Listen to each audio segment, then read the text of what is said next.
friends, welcome to my channel. Today's video is going to be a little bit different. I have mentioned a few times over the last several months that my husband makes wooden flags as kind of his side business, and I've had a lot of requests asking to see how he creates his flags or to see what the flags look like. So I thought today I would share that with you all and bring you along on the process of how he makes his flags. So I'm just going to sit back, let him do all the work today. I'll be the filmographer, I'll do the voiceover, but let's let him do all the work. Starting out, we need to cut down all of our boards. Now, this is just a demonstration of how my husband typically cuts down these boards. For this particular flag, we ended up using a weathered piece of wood that we just found laying around outside. But the measurements are up on the screen for you. You want to rip a 2x12 or even a 2x8 board down into 1/2 inch strips. They're going to be 1/2 inch thick, and then you want to cut 13 strips for the 13 stripes, and those are going to be 40 inches long each. After you have all of your stripes cut out, my husband typically likes to just mix up the boards a little bit so that they're not in any particular order. And then once he does this, he takes a grinder wheel to distress the wood even more. So he just puts various lines and grooves and digs into the boards a little bit, as you can see him doing, just for some added dimension to these flags. And each one that he makes is different. He has a few different styles. This is the style the customer had requested for this particular flag, was a distressed colored flag. So we'll get into that whole process. But then he again mixes up all of those strips so that nothing is going to be looking like, one solid line of distressing how he used that grinder wheel on them.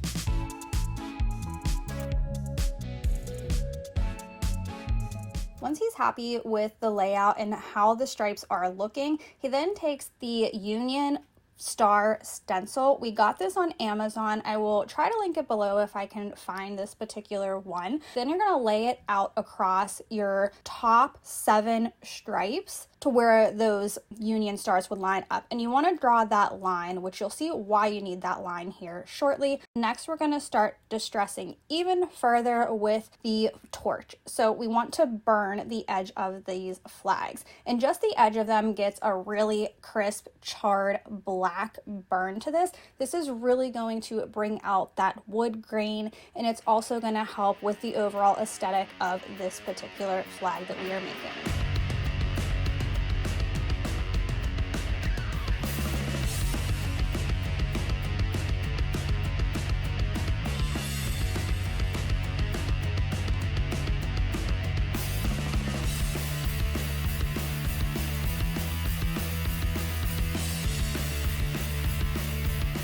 Once you are satisfied with how dark and burned that wood is, you want to take a wire brush just to rub off any of those ashes. And this again also helps to bring out that wood grain, which you'll really see when we add the stain to these boards. Next, we're going to start staining. The first color we're using is navy, and I'm going to show you a few different methods. This is where you wanted to have that line that we drew on for the Union, so you know where that blue needs to go on all of your stripes. Right here is the painter's tape method, and this was the first time my husband had actually tried this method. We didn't particularly care for it. The stain did end up getting underneath of that tape a little bit, which you'll see here as he takes it off. The next method would be to use a razor blade. So you can hammer it down. For the razor blade method, you want to be careful here because the stain does tend to pull and sit right up against that blade, and you can end up with it kind of looking a little bit messy as well, unless you wait for that stain to fully dry before you take that razor blade off. This is also a method we don't particularly care for or use very often. My husband did start out using this method though, because it was the easiest. So here you can see the side by side of the razor blade and then that painter's tape. The way he typically does this now, since he's been doing this for quite a while, he really just eyeballs it and, takes a steady hand and creates that stripe. Also, not having it exactly perfect really adds to that aesthetic of this distressed flag.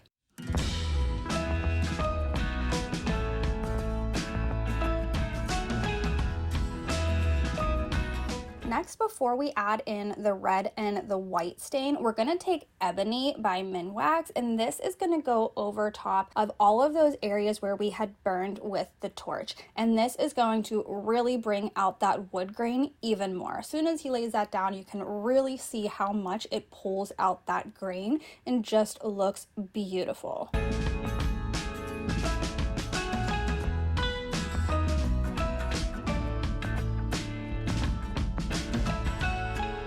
Now we can add in the colors. So we're using Barn Red by Minwax, and you're gonna go right over top of where you burned the wood and where you added that ebony stain in, and it's going to kind of give a faded effect and make it look even more weathered and worn like we were going for here.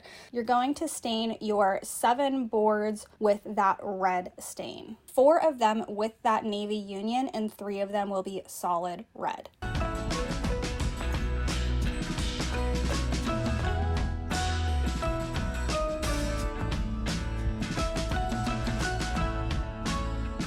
We're using a whitewash by Varathane, and again you're just going to stain your remaining 6 boards with this whitewash. So 3 with the union and 3 full boards, again going over that burned and ebony stained part of the wood.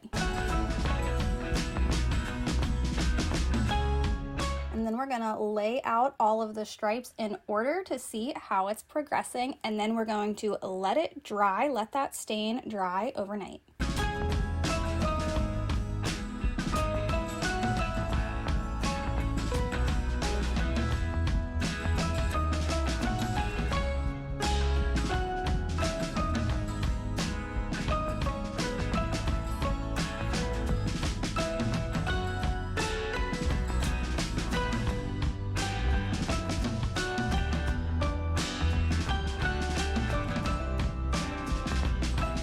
Next morning, we're going to start attaching all of the stripes together, and the reason we are flipping this upside down and backwards is so that your union, that top corner of your flag, is perfectly square. So that's why my husband has this little jig, rig, whatever you want to call it, set up on his workshop table. It's at a perfect right angle, so that is where his union will always be lined up.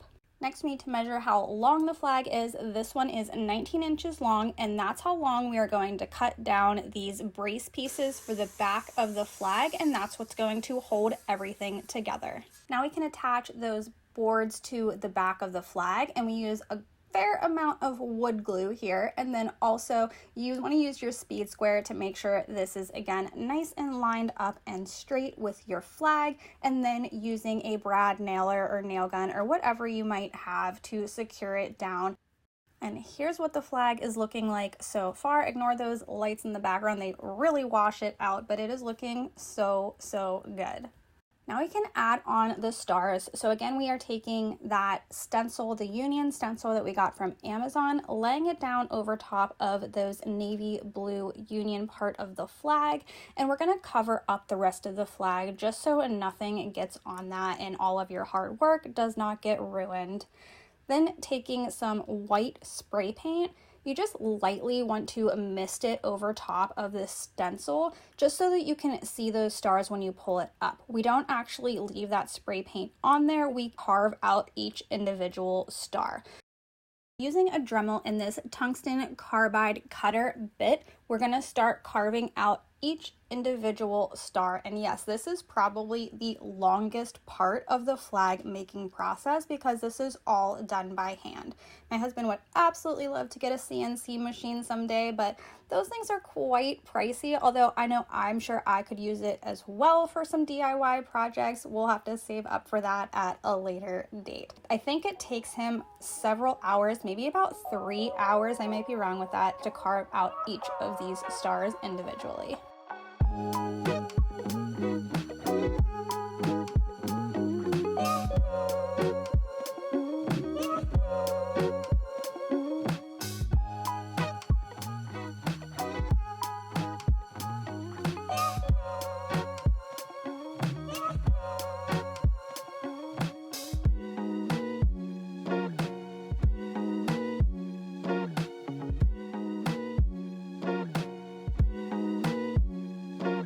last step is just to brand his initials and his logo onto the backs of the flag. He has a custom brand here, and we're going to heat it up with a torch. You want to wait until this thing is like orange and glowing, and then you will know that it is ready to brand your piece.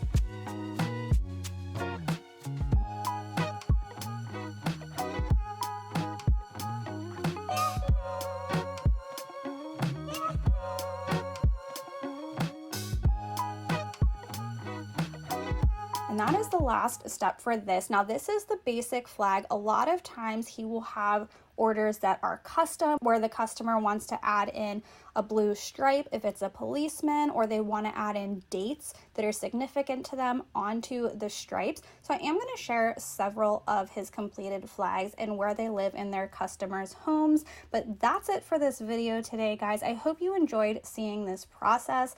Let me know what you think of this style of video, and I'll see you in the next one.